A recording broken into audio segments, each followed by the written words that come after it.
સમાચારો મળી રહ્યા છે અમદાવાદના સરખેજના ભારતી આશ્રમના વિવાદ ચરમસીમાએ પહોંચ્યાના હરિહરાનંદ બાપુએ ઋષિ ભારતી બાપુ સામે જાહેર નોટિસ કાઢી છે। હરિહરાનંદ બાપુએ ઋષિ ભારતીને ગુરુ શિષ્ય પરંપરામાંથી મુક્ત કર્યા છે।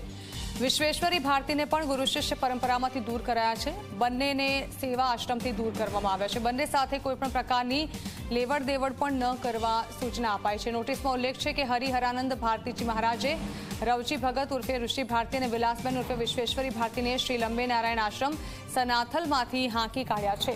રવજી ભગત તથા વિલાસબેનને ગુરુ શિષ્ય પરંપરામાંથી મુક્ત પણ કરી દેવાની નોટિસ જાહેર કરવામાં આવી છે, જેમાં લખ્યું છે કે તેની સાથે કોઈપણ પ્રકારની લેવડ દેવડ માટે સંસ્થાની જવાબદારી નહીં રહે। મહત્વનું છે કે ઋષિ ભારતી અને હરિહરાનંદ ભારતી આ પહેલા પણ એકબીજા સામે આક્ષેપ પ્રત્યાક્ષેપ કરી ચૂક્યા છે। સરખેજના ભારતી આશ્રમની જમીન મામલે બંને વચ્ચે વિવાદ ચાલી રહ્યો છે। એવામાં નોટિસથી હવે વધુ વિવાદ વકર્યો છે। આ અંગે વધુ માહિતી સંવાદદાતા સપના શર્મા આપી રહ્યા છે। સપના, આ આશ્રમ વિવાદ જે છે તે પૂરો થવાનો નામ જ નથી લીધો લેતો અને બીજી તરફ હવે વધુ એક નોટિસથી વિવાદ વકર્યો છે। જાણવા માંગીશું હાલ શું પરિસ્થિતિ સામે આવી રહી છે? બિલકુલ જણા, જે રીતે વિવાદ આખો સામે આવ્યો છે આશ્રમને લઈને, ક્યાંક જે ઋષિ ભારતી બાપુ છે એમના માટેના એ પ્રકારના આક્ષેપ કરવામાં આવ્યા છે કે તેમણે ઉદ્ધતાઈ પૂર્વક તેમને વર્તન કર્યું છે।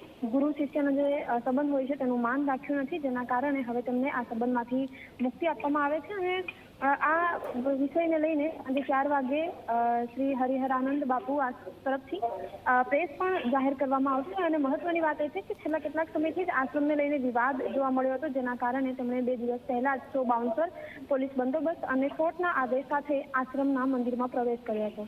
જણા બિલકુલ, પોતાના 2 શિષ્યોને પણ તેઓએ નિવૃત્ત કરી દીધા છે અને આ તરફ થોડા દિવસ પહેલા ભારતી બાબુનો જે બાપુ છે તેમનો એક સ્ટેટમેન્ટ સામે આવ્યું હતું કે જે જમીનનો વિવાદ છે, અમે સંત માણસો છીએ અને અમારે જમીન સંપત્તિ સાથે કોઈ લેવા દેવા નથી, પરંતુ આ વિવાદ અત્યારે પણ વકરી રહ્યો છે।